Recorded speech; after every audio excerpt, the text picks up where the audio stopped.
A las 5:46 de la mañana, el cielo sobre la bahía de Abacha se tornó de un gris metálico. El mar estaba tan quieto que cada destello en el horizonte parecía una chispa premonitoria. Fue en ese instante cuando comenzó una de las operaciones más arriesgadas y sofisticadas jamás atribuidas a las fuerzas ucranianas. Una ofensiva coordinada a más de 1.100 kilómetros de cualquier territorio bajo su control. El objetivo: neutralizar la columna vertebral naval de Rusia en el Pacífico. Todo había iniciado horas antes, en la penumbra de un centro de comando oculto bajo las colinas del Dnieper. En una sala iluminada por pantallas azules, analistas de inteligencia seguían en tiempo real los patrones de radar rusos. Sobre una mesa de cristal, un oficial marcó 3 puntos con un láser rojo: Sebastopol, Viluchinsk, y un tercer punto sin nombre, en el corazón de Moscú. Hoy cortaremos 3 nervios del mismo cuerpo, murmuró. A las 5:52 de la mañana, radares rusos comenzaron a detectar anomalías sobre la costa oriental. Lo que parecía una tormenta electrónica era, en realidad, el preludio de una ofensiva multidominio. En el aire, F-22 Raptors avanzaban desde el noroeste, envueltos en silencio. A su alrededor, EA-18G Growler emitían ráfagas de interferencia que saturaban el espectro electromagnético. El resultado: una zona ciega sobre Kamchatka. Mientras tanto, en mar abierto, destructores clase Arleigh Burke, descritos como cedidos temporalmente por una potencia aliada, lanzaron una andanada de misiles Tomahawk. Volaron a ras del agua, invisibles para los radares costeros, rumbo a satélites uplinks y centros de mando costeros. 2 minutos después, el silencio del amanecer fue roto por una cadena de explosiones que sacudieron los acantilados de Viluchinsk. Las comunicaciones del puerto se apagaron por completo. Los sistemas de defensa rusos entraron en alerta total. En cuestión de segundos, la bahía se llenó de luces rojas y verdes, radares girando frenéticamente, pero ya era tarde. Desde 30.000 pies, F-16 Fighting Falcons descendieron como sombras, destruyendo cúpulas de radar con bombas guiadas. Bajo el humo, helicópteros U-60 Black Hawk transportaban comandos marinos ucranianos. Volaban tan bajo que sus rotores rozaban la bruma del agua. Tocaron tierra en los acantilados occidentales del complejo, donde sus objetivos eran precisos y letales: cortar cables de fibra óptica, marcar búnkers enemigos con láser y desaparecer antes de que el enemigo pudiera responder. A las 5:58 de la mañana, el caos era absoluto. Las Growlers amplificaron el ataque electrónico, llenando el espacio de señales falsas y ecos ilusorios. Los radares rusos mostraban docenas de aeronaves inexistentes moviéndose en trayectorias imposibles. Mientras tanto, un submarino nuclear clase Yasen rompió el silencio bajo la superficie. Desde 400 pies de profundidad, lanzó 33 misiles hipersónicos Zircon. Cada uno emergió del agua dejando un rastro de plasma azul, viajando a Mach 6. Pero el contraataque fue cegado por la misma confusión que lo provocó. Los F-22, rompiendo brevemente su sigilo, atrajeron las miras rusas. Los misiles Zircon, engañados por señales fantasma proyectadas desde boyas señuelo, desviaron su curso. Algunos impactaron en mar abierto, otros fueron interceptados por la defensa antiaérea de los propios aliados ucranianos. En apenas 6 minutos, un ataque que podía haber sido devastador quedó neutralizado por pura manipulación electrónica. A las 6:07 de la mañana, desde un buque de asalto anfibio clase Wasp, drones anfibios y aerodeslizadores se lanzaron hacia la costa a 40 nudos. Transportaban pelotones de infantería ucraniana equipados con sistemas autónomos de reconocimiento. La bahía ardía. Fragmentos de acero flotaban entre columnas de humo mientras sus 30 flanques rusos entraban al combate. Lo que siguió fue un duelo aéreo cerrado sobre el mar. Misiles Sidevinde y Ir-77 cruzaron el aire como relámpagos. En el radar, la escena era una lluvia de puntos moribundos. Bajo esa cobertura, los primeros equipos ucranianos alcanzaron el perímetro sur del complejo. Usaron cargas dirigidas para abrir brechas y aseguraron el muelle logístico, cortando el suministro de combustible y municiones al puerto.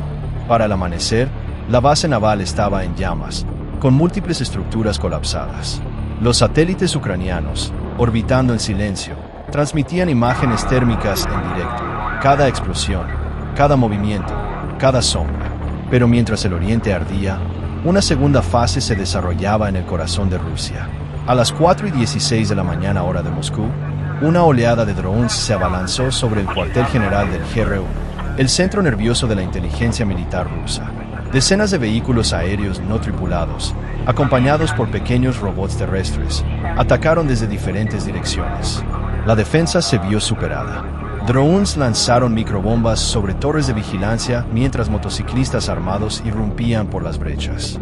Los muros exteriores fueron destruidos por cargas moldeadas.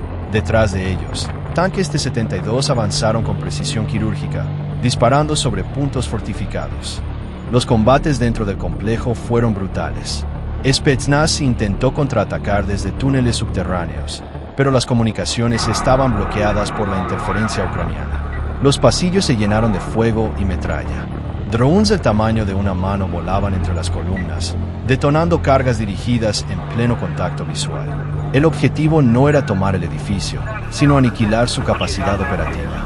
A las 4:36, columnas blindadas rusas intentaron ingresar desde el norte, pero fueron recibidas por minas TM-62 colocadas por robots ucranianos. Las explosiones convirtieron las avenidas en campos de fuego. En el aire, helicópteros Mi-28 y K-52 fueron interceptados por MiG-29As ucranianos que custodiaban la retirada.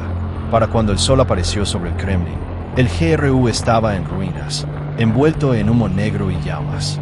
Las transmisiones de inteligencia rusas quedaron en silencio durante casi una hora, una eternidad en tiempo de guerra. Las unidades ucranianas comenzaron un repliegue calculado, cubiertas por drones lanzadores de humo. A su paso, las calles quedaron sembradas de escombros, minas activas y vehículos en llamas. La operación concluyó con un eco silencioso, 3 golpes en 3 frentes, ejecutados con precisión quirúrgica y una coordinación jamás vista. Nadie en Moscú ni en Kamchatka comprendió de inmediato cómo había sido posible. Los analistas ahora la llaman Operación Aurora. Y aunque las imágenes satelitales muestran devastación total en los puntos atacados, una transmisión interceptada horas después dejó más preguntas que respuestas. Un mensaje breve, encriptado, transmitido desde una frecuencia desconocida.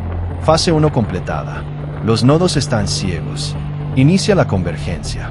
El resto del mensaje fue borrado automáticamente antes de poder rastrearse, pero los sensores orbitales detectaron actividad anómala sobre el mar de Japón.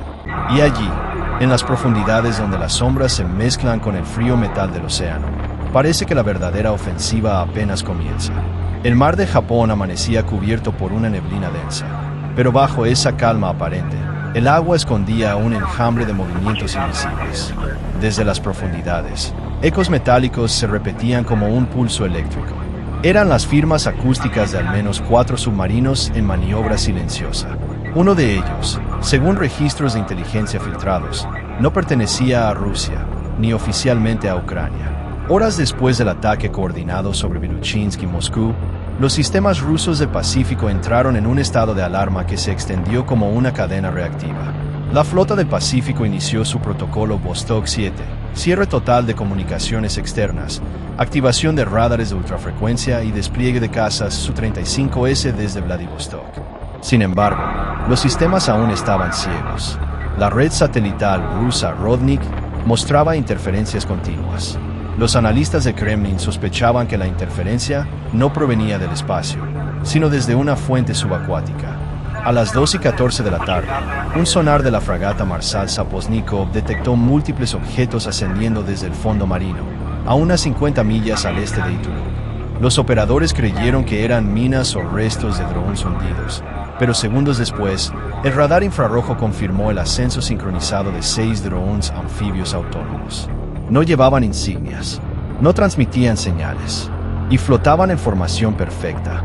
El primero explotó al ser impactado, liberando un pulso electromagnético que desactivó momentáneamente los sensores de la flota. Los otros 5 siguieron navegando sin rumbo aparente, pero uno de ellos comenzó a emitir una señal codificada en un espectro no identificado.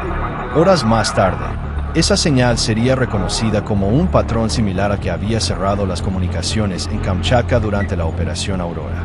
En simultáneo, en la ciudad de Murmansk, la noche polar fue interrumpida por una aurora boreal anómala. Destellos rojizos y pulsantes que no se registraban desde 1982. Lo que parecía un fenómeno natural era, según informes filtrados, el resultado de una descarga masiva de energía dirigida desde un satélite desconocido orbitando a baja altura. La comunidad científica no pudo determinar su origen, pero analistas occidentales detectaron un código binario intermitente entre las ondas de plasma. Confirmada. Convergencia iniciada. Mientras tanto, los medios rusos permanecían en silencio. Las cadenas estatales transmitían películas antiguas y himnos patrióticos. En Moscú, el Consejo de Seguridad se reunió bajo los sótanos del Kremlin. Sobre la mesa principal, un holograma tridimensional mostraba el mapa completo del hemisferio norte. Zonas rojas parpadeaban sobre el Pacífico, el Báltico y la frontera con Polonia. No fue Ucrania sola, dijo un general con voz tensa. Alguien más los respalda.